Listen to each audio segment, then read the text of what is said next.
दोस्तों आपने money Heights movie देखी?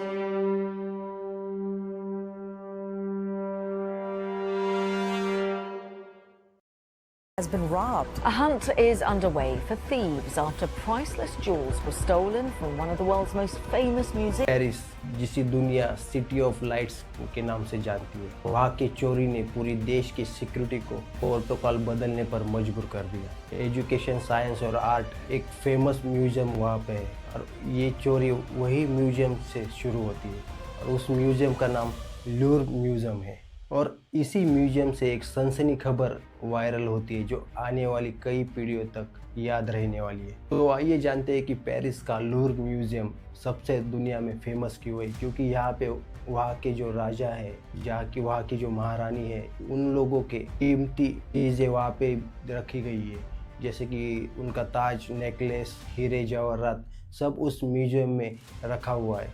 इसकी वजह से इस म्यूजियम का नाम लूर म्यूजियम है। लूर म्यूजियम दुनिया का सबसे बड़ा म्यूजियम है। यहाँ पे हर साल लाखों लोग घूमने आते हैं।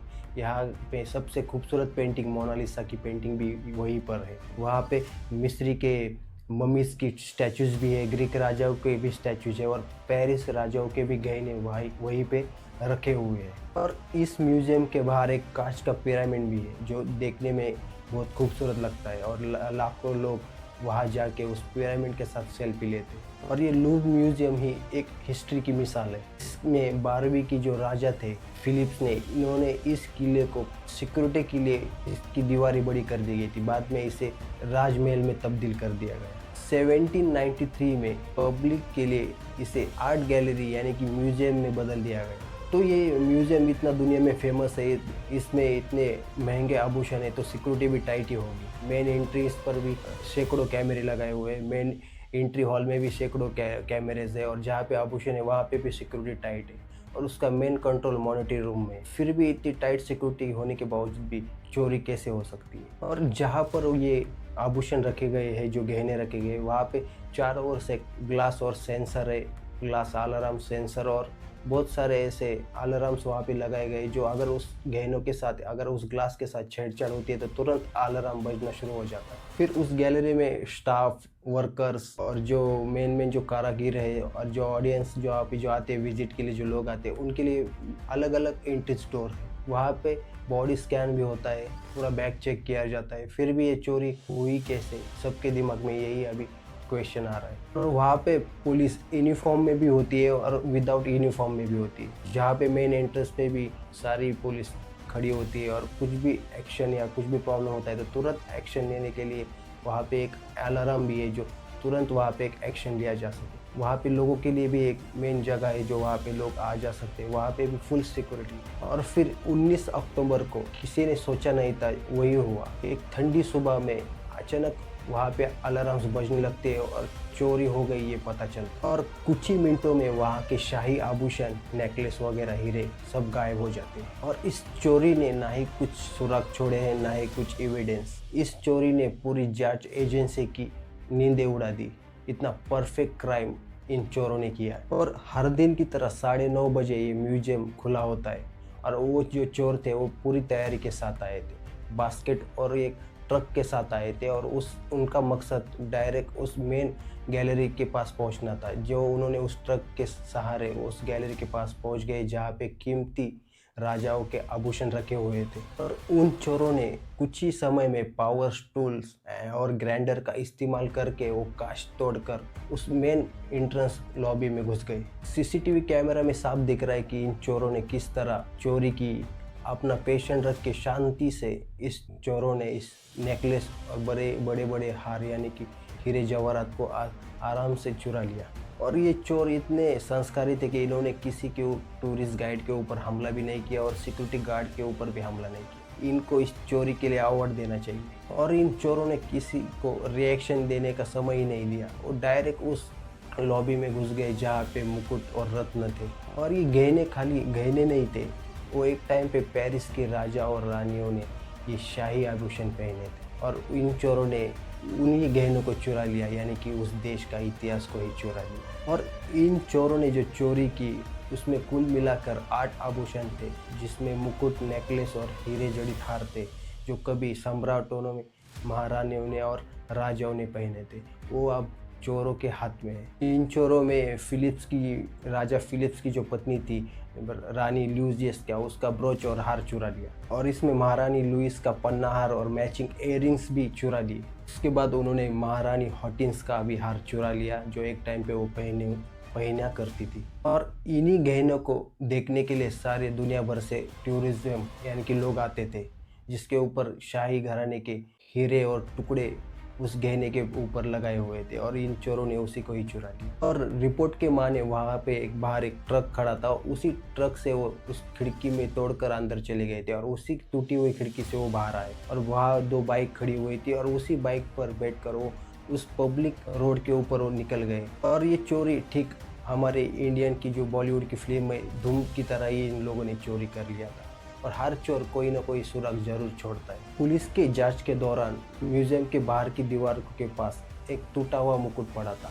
लाखों करोड़ों का खजाना अब ऐसे रास्ते पे बिखरा हुआ था। और पुलिस जांच के दौरान उस मुकुट के ऊपर पोटेंशियल फिंगरप्रिंट उन चोरों के मिले थे। और चोरी होने से पहले लाखों टूरिज्म वहाँ पे सेल्फी वीडियो रिकॉर्डिंग कर रहे थे, घूम रहे थे। तभी अचानक जोर जोर से अलार्म बजने लगता है तो सारे टूरिस्ट डरने लगते और भागने लगते। ये लेकिन किसी को ही पता नहीं था कि हुआ क्या है। उनको कभी दिमाग में भी आया नहीं होगा कि इतनी बड़ी चोरी इस बार हो सकती है। लूव्र म्यूजियम फ्रांस का एक बड़ी सिंबल बिल्डिंग है। कभी किसी ने इतना सोचा नहीं था कि इतने बड़े कंट्री में इतनी टाइट सिक्योरिटी के बाद भी कुछ लोग वर्कर्स बनकर आएंगे मेंटेनेंस के लिए और दीवार के पीछे से चोरी कर लेंगे। इतनी टाइट सिक्योरिटी होने के बाद कभी हिस्ट्री में किसी ने सोचा नहीं हो। और रोज की तरह ये म्यूजियम खुल जाता है और सभी गार्ड्स को पता था कि हमारी सिस्टम पुरानी हो चुकी है। और उस दिन गार्ड्स कम थे और चोरों को ये सब पता था और उसी तरह उन चोरों ने उस दिन चोरी करने का फैसला किया। और चोरी होने के 7 मिनट बाद ही पूरा म्यूजियम बंद कर दिया गया, एग्जिट डोर बंद कर दिया गया और पूरा म्यूजियम ही एक दिन के लिए पूरा की पूरा लॉकडाउन में चला गया। और उसके बाद फिर येलो टेप से सारे म्यूजियम को बंद कर दिया। उसके बाद वहाँ के गृह मंत्री भी थे जो 19 अक्टूबर को वहाँ पे पहुँच गए और उन्होंने न्यूज़ रिपोर्टर के सामने इस डकैती को यानी कि इस चोरी को सबसे बड़ी चोरी घोषित कर दिया। और जांच के बाद उन्होंने ये बताया कि इस चोरी में 3 लोग शामिल थे जो ट्रक से अंदर चले गए और शीशा तोड़कर उस लॉबी में पहुंच गए। लेकिन शक उन्हीं पे था जो उसके अंदर एक इंसान मौजूद था। और इस चोरी के बाद पुलिस ने और वहाँ के स्टाफ ने 100 बार कैमरे को चेक किया। वो टूटे हुए शीशे को भी जांच के लिए ले गया और उस क्रेन जो लाई थी, जो ट्रक लाया था, उसको भी जांच के लिए ले गए। और वहाँ के स्टाफ बता रहे थे कि जो चोर थे उन्होंने कामगार बन के आए थे, यानी कि वर्कर्स बन के आए थे। उन्होंने पीला जैकेट, हैंड्स और ग्लव्स पहने हुए थे, जो एक वर्कर बनकर अंदर घुसे और चोरी को अंजाम दिया। और जांच के बाद पता चला कि 4 लोग थे। 2 लोग अंदर गए थे चोरी को अंजाम देने और 2 लोग स्कूटी पर बैठे थे। चोरी कर जब वो बाहर आए तो उसी स्कूटी के ऊपर बैठकर वो भाग गए। और इस चोरी की जिम्मेदारी पेरिस के फाइट सेंट्रल ऑफिस, उन्होंने इस चोरी की जिम्मेदारी ली। और इन एजेंसियों ने कई ऐसे बड़ी बड़ी चोरियों को सुलझाया और इस चोरी को भी उन्होंने ही अपने हाथ में लिया।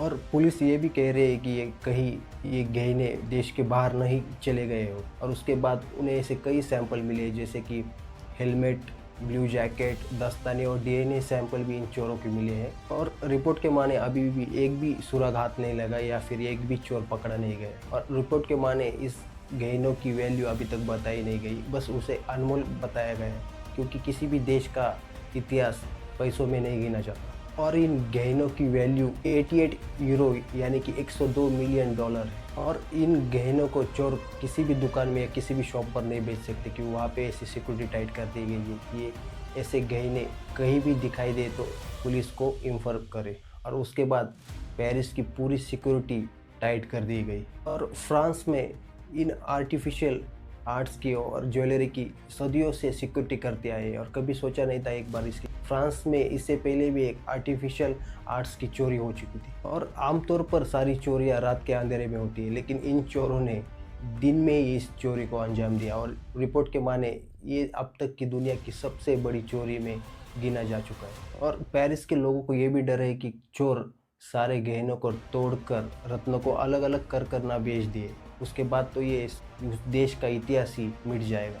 और डर इस बात का है कि ये गहने जल्दी ना मिले तो ये पेरिस की जो राजाओं की जो गहने हैं वो हमेशा के लिए खो देंगे। और इस चोरी के बाद में एक ही सीखने को मिलता है कि कितनी भी टाइट सिक्योरिटी क्यों ना हो, कुछ लालची लोगों की वजह से किसी भी देश की इतने भी बड़े महंगे आभूषण क्यों ना हो और कुछ कीमती वस्तु भी क्यों ना हो चोरी हो सकते हैं।